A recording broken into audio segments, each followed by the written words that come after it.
यह कहानी एक युवा लड़के अरुण की है जो गरीबी और अव्यक्त इच्छाओं से जूझ रहा था। वह दिन रात मेहनत करता था, लेकिन फिर भी वह कभी भी समृद्धि को अपनी ओर आकर्षित नहीं कर पाता था। उसकी मेहनत के बावजूद धन और सुख की कमी उसे निरंतर परेशान करती थी।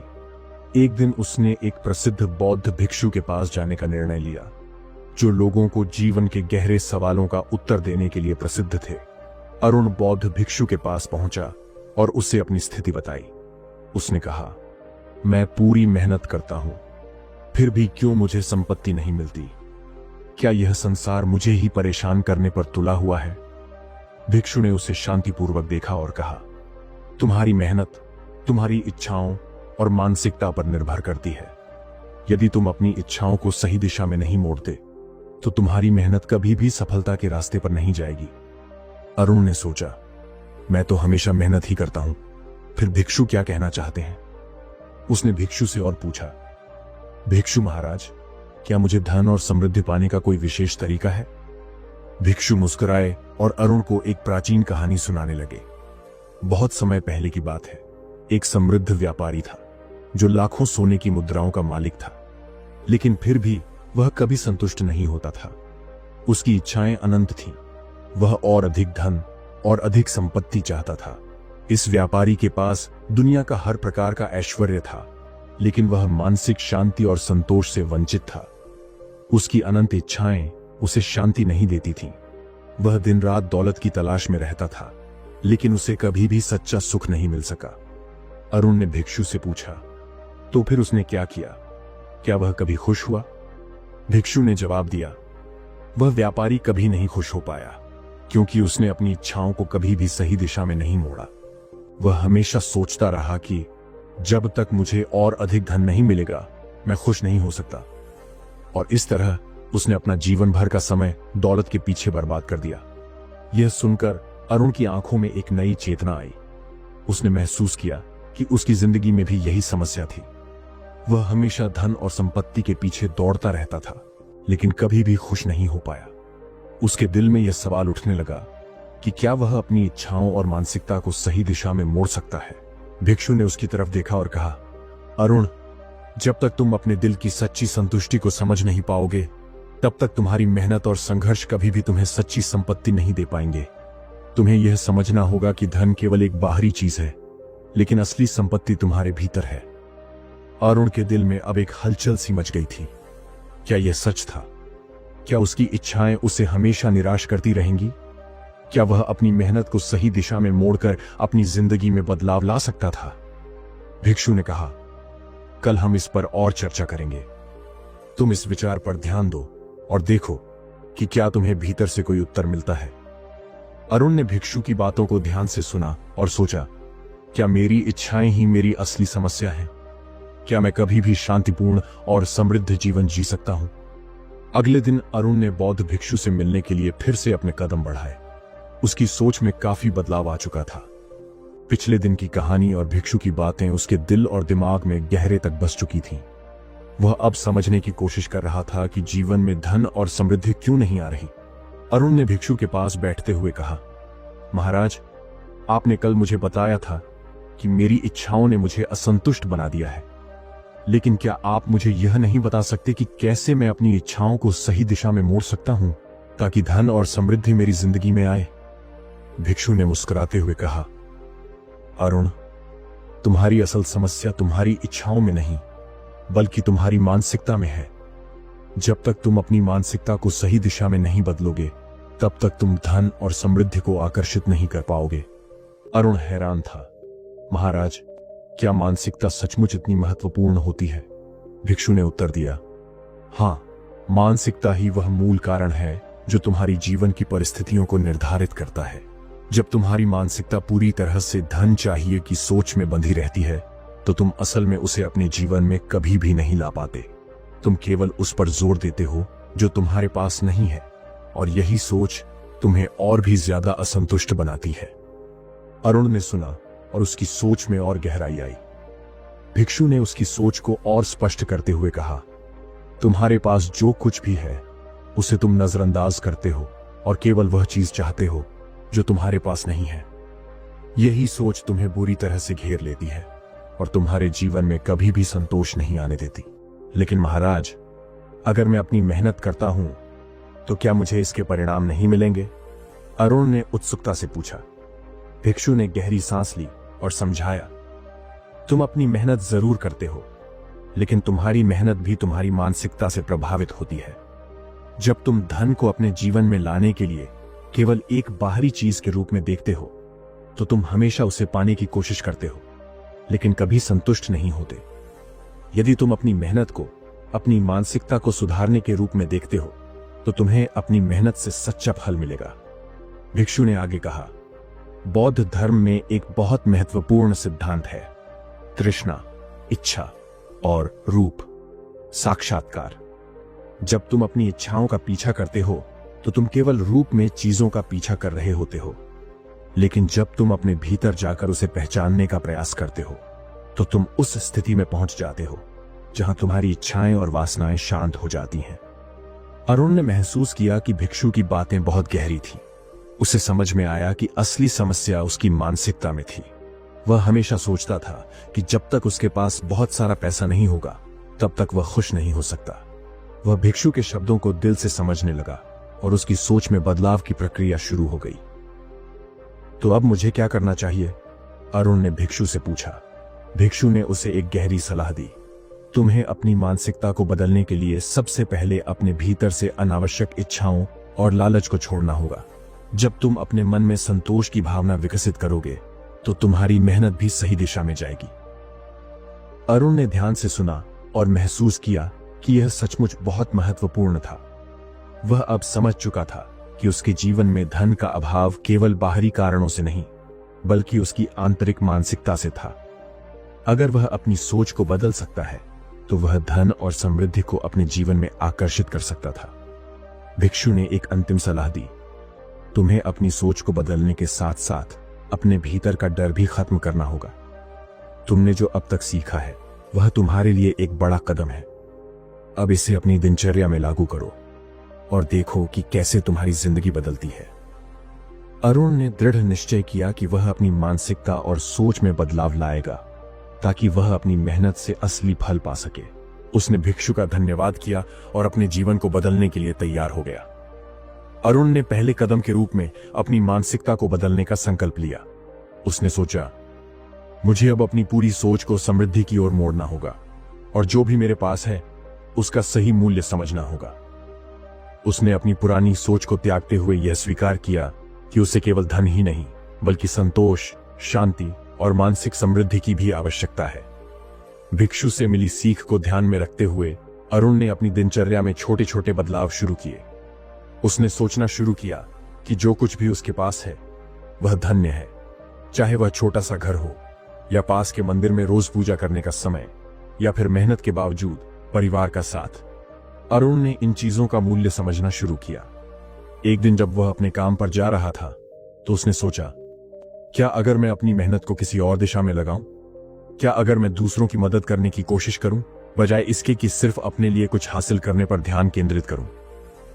इस सोच के साथ उसने अपने काम की शुरुआत की और अपने साथी कामकाजी लोगों के साथ सहायक बनकर काम करने लगा। उसने खुद को दूसरों की मदद करने के लिए समर्पित किया और यह अनुभव उसे गहरे संतोष की ओर ले गया। अरुण की सोच में अब एक नई जागरूकता थी। वह समझ चुका था कि वास्तविक समृद्धि केवल बाहरी संपत्ति से नहीं आती, बल्कि अपने आंतरिक विकास, संतोष और दूसरों के प्रति सेवा से आती है। लेकिन इस बदलाव का पहला असली परीक्षा समय आया जब अरुण को अपने पुराने दोस्त रामेश्वर से मिलने का मौका मिला। रामेश्वर एक धनी व्यापारी था और अपने जीवन में सब कुछ पाने के बावजूद कभी संतुष्ट नहीं था। वह हमेशा यह कहता था कि यदि उसके पास और ज्यादा धन हो तो वह और खुश हो सकता है। रामेश्वर ने अरुण से पूछा, तुमने क्या बदला है? मैं तुम्हें पहले जैसा ही देखता हूं, लेकिन तुम अब कैसे इतना खुश रह पाते हो? तुम्हारे पास तो उतना पैसा भी नहीं है जितना मैंने कमाया है। अरुण ने मुस्कुराते हुए जवाब दिया, धन और संपत्ति एक भाग है जीवन का, लेकिन असली खुशी अंदर से आती है। पहले मैं भी तुम्हारी तरह था, सोचता था कि यदि मेरे पास ज्यादा पैसा होगा तो मैं खुश हो पाऊंगा। लेकिन अब मैंने समझ लिया है कि जीवन में संतोष और आंतरिक शांति सबसे बड़ी संपत्ति है। रामेश्वर ने तर्क किया। पर तुम क्या करोगे बिना पैसे के? पैसे से सब कुछ संभव है। अरुण ने गहरी सांस ली और फिर से भिक्षु की कही बातों को याद किया। उसने कहा, धन की कमी केवल तब तक समस्या होती है जब तक तुम इसे अपनी पहचान और सुख का एकमात्र स्रोत मानते हो। जब तुम अपने भीतर की समृद्धि और संतोष को समझ पाते हो तो धन केवल एक साधन बन जाता है, न कि जीवन का उद्देश्य। रामेश्वर चुप हो गया। उसकी आंखों में कुछ सवाल थे, लेकिन वह कुछ नहीं बोला। शायद वह अब समझ रहा था कि असली समृद्धि का रहस्य क्या था। अरुण ने महसूस किया कि भिक्षु ने जो कुछ भी उसे बताया था वह अब उसकी जिंदगी में एक सच्चाई बन चुका था। धन और संपत्ति का पीछा करना अब उसे कोई अर्थ नहीं देता था। वह जानता था कि अगर उसने अपनी मानसिकता और सोच को सही दिशा में मोड़ा है तो धन और समृद्धि स्वाभाविक रूप से उसकी जिंदगी में आएंगे। एक दिन अरुण ने भिक्षु से एक और महत्वपूर्ण सवाल पूछा। महाराज, मैंने अपनी सोच बदलने की कोशिश की है, लेकिन फिर भी मुझे लगता है कि जीवन में कुछ कमी है। क्या आंतरिक शांति और समृद्धि का कुछ और तरीका है जिससे मैं इसे और गहरे स्तर तक महसूस कर सकूं? भिक्षु ने मुस्कुराते हुए उत्तर दिया, अरुण, जब तुम अपनी मानसिकता बदलते हो तो आंतरिक शांति और समृद्धि को महसूस करना एक प्रक्रिया बन जाती है। लेकिन यह केवल तुम्हारी सोच पर निर्भर नहीं है, बल्कि तुम्हारे कार्यों, दिनचर्या और जीवन के दृष्टिकोण पर भी निर्भर करता है। क्या आप मुझे इसे समझा सकते हैं? अरुण ने जिज्ञासा से पूछा। भिक्षु ने अपनी बात समझाते हुए कहा, आंतरिक शांति और समृद्धि तभी संभव है जब तुम अपने जीवन में सच्चे उद्देश्य और सेवा को केंद्र में रखोगे। हर दिन तुम्हारा एक उद्देश्य होना चाहिए जिससे तुम्हारी दिनचर्या और सोच दिशा में बने। जब तुम दूसरों की मदद करने और समाज के प्रति अपनी जिम्मेदारी को समझने लगोगे तो तुम्हारे अंदर की शांति और समृद्धि खुद ब खुद बढ़ने लगेगी। अरुण ने सोचा, क्या यह सच में इतना सरल हो सकता है? लेकिन भिक्षु के शब्दों में कोई ना कोई गहराई थी जिससे वह जुड़ता महसूस कर रहा था। अगले कुछ दिनों में अरुण ने खुद से सवाल करना शुरू किया, क्या मैं अपने काम को केवल पैसे कमाने के साधन के रूप में देख रहा हूं? क्या मैं समाज के प्रति अपनी जिम्मेदारी को सही तरीके से निभा रहा हूं? इस सोच ने उसे जीवन को नए दृष्टिकोण से देखने के लिए प्रेरित किया। अरुण ने तय किया कि वह अपनी हर दिन की गतिविधियों में दूसरों की मदद करने पर ध्यान केंद्रित करेगा। उसने सोचा, मैं अब केवल अपने परिवार और खुद के लिए नहीं काम करूंगा, बल्कि मुझे समाज की भलाई के लिए भी कुछ करना होगा। उसने एक पहल शुरू की। अपनी नौकरी के अलावा उसने बच्चों को मुफ्त शिक्षा देना शुरू किया। उसने सोचा कि बच्चों को शिक्षा देने से न केवल उनका जीवन सुधरेगा, बल्कि यह उसे आत्मसंतुष्टि और आंतरिक शांति भी देगा। अरुण की यह पहल धीरे धीरे उसके आसपास के लोगों में फैलने लगी। लोग उसकी मदद के लिए आगे आने लगे और वह महसूस करने लगा कि यह काम उसकी आत्मा को सच्चे सुख और शांति से भर रहा था। उसे एहसास हुआ कि धन के बजाय दूसरों की मदद करने से जो संतोष मिलता है वह कहीं ज्यादा मूल्यवान है। लेकिन इसके साथ ही उसकी जिंदगी में एक और बदलाव आया। जब वह दूसरों की मदद करने के लिए समय देता तो उसे यह महसूस हुआ कि उसकी मेहनत अब एक उद्देश्य से जुड़ने लगी है। वह अब अपनी मेहनत को न केवल खुद के लिए बल्कि समाज के लिए भी कर रहा था। यह उसके जीवन में एक नई दिशा लेकर आया और उसे समझ में आया कि असली समृद्धि वही है जो समाज और दुनिया की भलाई के लिए काम करने से मिलती है। अरुण ने महसूस किया कि आंतरिक शांति और समृद्धि केवल तब मिलती है जब हम अपने जीवन में एक उद्देश्य पाते हैं। धन और सफलता के पीछे दौड़ने से कहीं ज्यादा महत्वपूर्ण यह है कि हम अपने कार्यों के माध्यम से दूसरों की मदद करें और समाज में एक सकारात्मक बदलाव लाएं। उसने भिक्षु से मिलने के बाद अपना जीवन पूरी तरह से बदल लिया था। अब वह जानता था कि धन कभी भी आ सकता है, लेकिन आंतरिक शांति और समृद्धि वह चीज है जो केवल सेवा और सही उद्देश्य से मिल सकती है। एक दिन जब वह अपने बच्चों को पढ़ा रहा था, उसके पास एक अप्रत्याशित खबर आई। उसकी नौकरी में एक बड़ा संकट आ गया था। कंपनी ने लागत में कटौती करने के लिए कर्मचारियों की छंटनी शुरू कर दी थी और अरुण का नाम भी उन कर्मचारियों की सूची में था। वह एक दिन सोचते हुए घर वापस आया और अपने परिवार से यह दुखद खबर साझा की। क्या अब हमें फिर से पिछली स्थिति में लौटना होगा? उसकी पत्नी ने घबराते हुए पूछा। क्या तुमने सब कुछ ठीक किया था? अरुण की आंखों में चिंता की एक छाया थी, लेकिन उसने अपने परिवार को सांत्वना दी। हमारे पास कुछ भी हो, हमें अपनी मानसिकता को नहीं बदलने देना है। भिक्षु की बातों को याद करो। हमें सिर्फ धन की आवश्यकता नहीं है, हमें अपने उद्देश्य, अपने आंतरिक शांति और समृद्धि को नहीं छोड़ना चाहिए। लेकिन यह शब्द जितने आसान लगते थे, उतना आसान था उन्हें अपने जीवन में उतारना। अब अरुण को एहसास हुआ कि वास्तविक संघर्ष तब आता है जब व्यक्ति के सामने कठिनाई आती है, और तब उसे अपने विश्वासों को मजबूत करने की आवश्यकता होती है। उसके लिए यह समय अपने निर्णयों और अपनी आस्थाओं की सच्ची परीक्षा का था। क्या वह उस सच्चाई पर कायम रह सकता था जिसे उसने सीखा था, या फिर वह डर और असुरक्षा के दबाव में आकर पुराने रास्ते पर लौट जाएगा? यह केवल आंतरिक संघर्ष नहीं था, बल्कि वह समाज में खुद को किस तरह प्रस्तुत करता है, इसका भी सवाल था। अरुण ने इस कठिन समय को एक अवसर के रूप में देखा। उसने सोचा, जब मैं संघर्ष में हूं, तब मेरी मानसिकता ही तय करेगी कि मैं किस रास्ते पर जाऊंगा। क्या मैं अपने आंतरिक विश्वासों को बनाए रख सकता हूं? क्या मैं फिर से उस असुरक्षित स्थिति में नहीं गिरूंगा जहां मैंने पहले अपनी शांति खो दी थी? उसने पहले की तरह अपनी दिनचर्या को बनाए रखा, लेकिन इस बार वह अपने उद्देश्य को लेकर और भी दृढ़ हो गया था। उसकी जिंदगी की कठिनाइयों ने उसे और मजबूत बना दिया। वह यह जान चुका था कि बाहरी संकटों से डरने की बजाय उन्हें एक अवसर के रूप में देखना चाहिए। उसने परिवार को विश्वास दिलाया कि वह किसी भी स्थिति में अपने आंतरिक शांति और समृद्धि को छोड़ने नहीं देगा।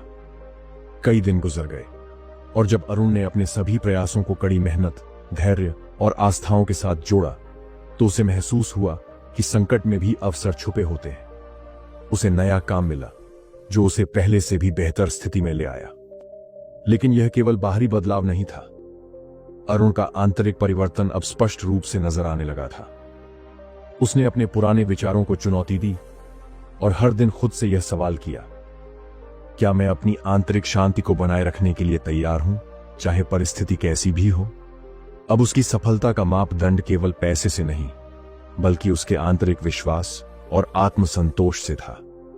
अरुण के लिए यह अनुभव जीवन के एक महत्वपूर्ण मोड़ जैसा था। अब वह जान चुका था कि हर संकट में कुछ न कुछ सीखने के अवसर होते हैं, और असली समृद्धि तब प्राप्त होती है जब हम जीवन की कठिनाइयों को एक हिस्से के रूप में स्वीकार करते हुए उन्हें पार करने का साहस रखते हैं। वह फिर से भिक्षु के पास गया और उसने कहा, महाराज, आपके उपदेशों का पालन करते हुए मैंने अपनी मानसिकता को बदलने की कोशिश की थी, लेकिन अब मुझे एक नई सीख मिली है। सच्ची समृद्धि तभी प्राप्त होती है जब हम संघर्षों को एक अवसर के रूप में अपनाते हैं और अपने विश्वासों के प्रति निष्ठा रखते हैं। जीवन के हर उतार चढ़ाव में हमें यही याद रखना चाहिए कि हमारी आंतरिक शक्ति और विश्वास ही हमें मार्गदर्शन देंगे। भिक्षु ने उसे दीन भाव से देखा और कहा, सच्ची समृद्धि वही है जो तुम्हारे अंदर की शक्ति और आस्थाओं से आती है। संघर्ष सिर्फ तुम्हें मजबूत बनाने का एक तरीका है। हर बार जब तुम एक कठिनाई को पार करते हो, तुम एक नया रूप लेकर उभरते हो। अरुण अब जान चुका था कि समृद्धि का असली मतलब केवल धन कमाने से नहीं था, बल्कि आंतरिक शक्ति, आस्थाओं और संघर्षों का सामना करके हासिल की जाने वाली शांति और संतोष था। एक दिन जब वह भिक्षु से मिलने गया, उसने उनसे पूछा, महाराज, आपने हमेशा हमें बाहरी चीजों से ऊपर उठने का उपदेश दिया है। मैं अपनी आंतरिक समृद्धि की ओर बढ़ने की कोशिश कर रहा हूं, लेकिन मुझे अब भी लगता है कि धन और सफलता का पीछा करना गलत नहीं हो सकता। क्या धन और आंतरिक शांति साथ में नहीं हो सकते? भिक्षु ने मुस्कुराते हुए उत्तर दिया, अरुण, तुमने सही प्रश्न पूछा है। असल में धन और आंतरिक समृद्धि दोनों का अपना स्थान है, लेकिन यदि तुम धन को अपने जीवन का मुख्य उद्देश्य बना लेते हो, तो वह तुम्हारे अंदर की आंतरिक शांति और संतुलन को छीन लेता है। असली धन वह है जो तुम अपनी मेहनत और सेवा से कमाते हो और उसे दूसरों के भले के लिए इस्तेमाल करते हो। महाराज, तो क्या मैं केवल आंतरिक समृद्धि पर ध्यान दूं और बाहरी धन की ओर बिल्कुल न देखूं? अरुण ने आश्चर्य से पूछा। नहीं, ऐसा नहीं है, भिक्षु ने समझाया। तुम्हें दोनों के बीच संतुलन बनाए रखना होगा। धन और आंतरिक समृद्धि एक दूसरे से जुड़ी हुई है, लेकिन जब तक तुम धन को केवल अपने निजी स्वार्थ और अहंकार के लिए नहीं जमा करते, तब तक वह तुम्हारी आंतरिक शांति को नहीं छीन सकता। धन का असली उपयोग तब होता है जब तुम उसे दूसरों की भलाई के लिए इस्तेमाल करते हो, और यही वह समृद्धि है जो तुम्हारे जीवन को असली रूप से समृद्ध बनाती है। अरुण अब समझ चुका था कि जो कुछ भी उसे चाहिए वह हमेशा से उसके पास था। वह केवल अपने दृष्टिकोण को बदलने की जरूरत थी। अब वह जानता था कि जब तक उसकी सोच सही दिशा में नहीं होगी तब तक वह बाहरी धन से वास्तविक संतोष प्राप्त नहीं कर सकता। और जब वह अपनी मेहनत और सेवा को सही उद्देश्य के लिए समर्पित करता था तो धन भी उसके पास आता था। अगले कुछ महीनों में अरुण ने अपनी पुरानी सोच से बाहर निकलते हुए अपने जीवन में बदलाव लाना शुरू किया। उसने अपनी आय का एक हिस्सा समाज की भलाई में निवेश करना शुरू किया। बच्चों की शिक्षा, वृद्धों की देखभाल और गरीबों की मदद करने के लिए उसने कई पहलें शुरू की। यह देखकर अरुण को जो संतोष मिला वह शब्दों से परे था। उसकी आंतरिक शांति अब किसी भी बाहरी संपत्ति से कहीं अधिक मूल्यवान थी। अब वह जानता था कि बाहरी धन को उसने अपनी सेवा और उद्देश्य के लिए इस्तेमाल किया था और यह उसे सच्ची समृद्धि प्रदान कर रहा था। एक दिन जब अरुण भिक्षु से मिलने गया तो उसने कहा, महाराज, अब मुझे समझ में आ गया है कि बाहरी धन केवल एक माध्यम है और असली समृद्धि मेरे आंतरिक बदलाव और उद्देश्य से आती है। धन का असली अर्थ तब होता है जब वह दूसरों की भलाई के लिए होता है। मैंने अपने जीवन को दूसरों की सेवा में समर्पित कर दिया है और अब मुझे जो शांति और संतोष मिल रहा है वह सचमुच अमूल्य है। भिक्षु ने उसे शांति से देखा और कहा, तुमने जो रास्ता चुना वह ही असली समृद्धि का रास्ता है। याद रखो, जब तुम अपने कर्मों से समाज की भलाई करते हो तो जीवन तुम्हें वही सब देता है जो तुम्हें चाहिए। यह सब कुछ एक तरह का चक्र है। आप जो देते हो वही आपको लौटता है। अरुण ने महसूस किया कि समृद्धि केवल पैसों में नहीं होती, बल्कि यह उन विचारों, कर्मों और उद्देश्यों में बसी होती है जो हम अपने जीवन में अपनाते हैं। अब वह जान चुका था कि सच्ची समृद्धि तब प्राप्त होती है जब हम अपने जीवन का उद्देश्य दूसरों की सेवा में ढूंढते हैं, न कि केवल व्यक्तिगत लाभ में। उसने अपना पूरा जीवन अब एक नई दिशा में मोड़ लिया। वह सिर्फ पैसों के लिए काम नहीं करता था, बल्कि वह अपने काम को समाज की भलाई के लिए करता था। और इस बदलाव ने उसकी जिंदगी को एक नई ऊंचाई पर पहुंचा दिया। किसी दिन जब वह भिक्षु के पास गया, उसने उनसे पूछा, महाराज, आपने मुझे हमेशा आंतरिक समृद्धि और सेवा का महत्व बताया, लेकिन अब मैं जानता हूं कि मुझे यह सच्चाई और भी गहरी तरह से समझनी है। मुझे क्या करना चाहिए ताकि मैं इस समृद्धि को अपने जीवन में पूरी तरह से उतार सकूं?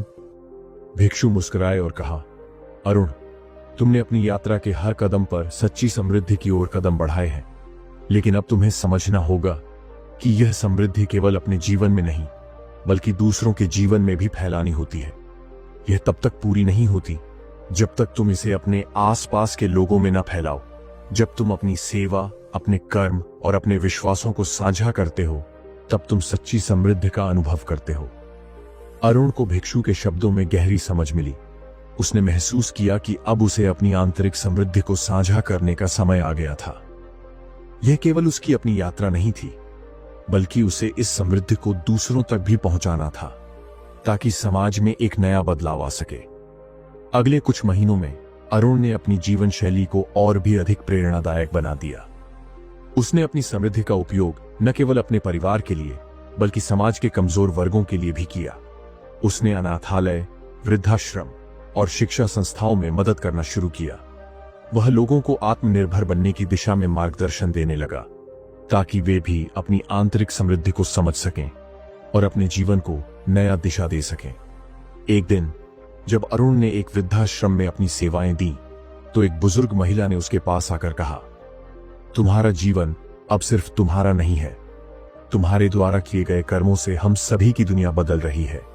तुम्हारी समृद्धि ने न केवल तुम्हारी जिंदगी को संवारा बल्कि हमारे जीवन को भी एक नई दिशा दी है। तुमने हमें यह सिखाया कि असली धन उस काम में है जो हम दूसरों के लिए करते हैं, न कि सिर्फ खुद के लिए। अरुण की आंखों में आंसू थे, लेकिन साथ ही वह गहरी संतुष्टि महसूस कर रहा था। अब उसे एहसास हुआ कि सच्ची समृद्धि तब प्राप्त होती है जब वह अपने जीवन के उद्देश्य को दूसरों की भलाई में ढूंढता है। धन, पद और प्रतिष्ठा तब महत्व नहीं रखते जब जीवन का उद्देश्य समाज के प्रति सेवा और कल्याण में समर्पित होता है। अरुण ने भिक्षु से फिर एक बार मिलकर उनसे कहा, महाराज, अब मुझे एहसास हो चुका है कि सच्ची समृद्धि तब प्राप्त होती है जब हम अपने आंतरिक बदलाव को दूसरों के जीवन में फैलाते हैं। धन को एक माध्यम के रूप में इस्तेमाल करना चाहिए, न कि उसे अपने जीवन का मुख्य उद्देश्य बनाना चाहिए। मेरी यात्रा अब पूरी हो चुकी है और अब मैं चाहता हूं कि यह ज्ञान और समृद्धि समाज में और लोगों तक पहुंचे, ताकि वे भी इस रास्ते पर चल सकें। भिक्षु ने अरुण की ओर मुस्कुराते हुए देखा और कहा, तुमने वह सच्चाई समझ ली है जो बहुत कम लोग समझ पाते हैं। असली समृद्धि वही है जो तुम्हारे अंदर की शक्ति और आस्थाओं से आती है, और जब तुम इसे समाज में फैलाते हो तब यह पूरी दुनिया को बदलने की शक्ति रखती है। तुम्हारी यात्रा अब केवल तुम्हारी नहीं, बल्कि पूरे समाज की यात्रा बन चुकी है। अरुण का दिल खुशी से भर गया। उसने महसूस किया कि सच्ची समृद्धि केवल व्यक्तिगत नहीं होती, बल्कि यह एक सामूहिक उद्देश्य बन जाती है। जब हम दूसरों की भलाई के लिए काम करते हैं तो हम खुद को पूरी दुनिया में फैलाने का अवसर देते हैं, और यही वह रास्ता था जो उसे असली शांति और समृद्धि की ओर ले गया था। अब जब आप जानते हैं कि असली समृद्धि केवल धन में नहीं, बल्कि हमारे आंतरिक बदलाव और दूसरों की भलाई में है, तो क्या आप भी अपनी जिंदगी को एक नई दिशा देने के लिए तैयार हैं? बुद्धा स्टोरी हब पर हम ऐसी और प्रेरणादायक कहानियां लाते रहते हैं जो आपके जीवन को बदल सकती हैं। अगर आप भी चाहते हैं अपनी आंतरिक शक्ति और समृद्धि को पहचानने की, तो हमारे चैनल को सब्सक्राइब करें और हमारे वीडियो देखें। बुद्धा स्टोरी हब से जुड़े रहें, क्योंकि आपकी सफलता और शांति की यात्रा यहीं से शुरू होती है।